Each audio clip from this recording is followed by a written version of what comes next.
সংখ্যক সন্ত্রাসী এই পূজাটা যেন নির্বিঘ্নে না হতে পারে এই জন্য চেষ্টা করছিল, কিন্তু তাদের সেই চেষ্টা ব্যর্থ হয়েছে। এটা কিন্তু একটা পবিত্র স্থান, এটার একটা পবিত্রতা সবসময় বজায় রাখতে হবে। এটা আপনি খেয়াল করবেন, এটা একটা ধর্মীয় এবং পবিত্রতা দুটোটার দিকে রাখতে হবে, খেয়াল রাখতে হবে।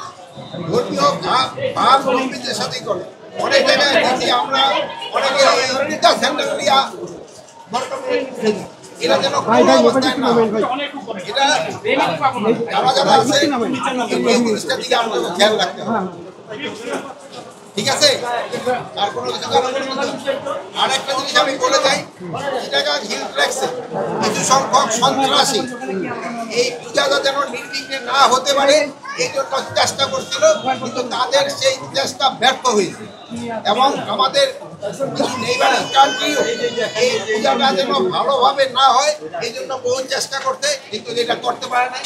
আমি আমাদের ভাইদের সবাই সাহায্য এবং সহযোগিতায় এটা তারা করতে পারে এবং এই চিটাগাং হিল ট্র্যাক্সও এই সবাইকে সহযোগিতায় এটা কিন্তু করতে পারে।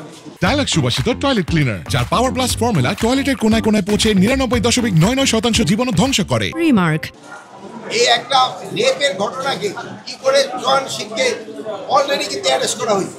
এটা রেপ কিনা এটা কিন্তু এখনো প্রমাণিত হয়নি, ডাক্তার রিপোর্ট কিন্তু পাওয়া যায় নাই, হয়তো আজকের ভিতরে পাওয়া যাবে। তারপরেও কিন্তু ওরা ওইটা নিয়ে একটা ছোট্ট একটা এই ঘটনা নিয়ে এই একটা পরিস্থিতিটা অস্থিতিশীল করার চেষ্টা করবে। এখন চিটাগাংয়ের পরিস্থিতি, মাননীয় উপদেষ্টা উপরে গেলেন, এখানে যে পূজা মণ্ডপের দায়িত্বশীল যারা আছে তাদের সাথে আপনারা আলোচনা করলেন, কি কি বিষয় নিরাপত্তাজনিত বিষয়ে আলোচনা হয়েছে একটু যদি বলতেন। নিরাপত্তা বিষয় থেকে সবচেয়ে বেশি হয়েছে যে শুভেচ্ছা বিনিময় হয়েছে, কেমন আছেন কি আমার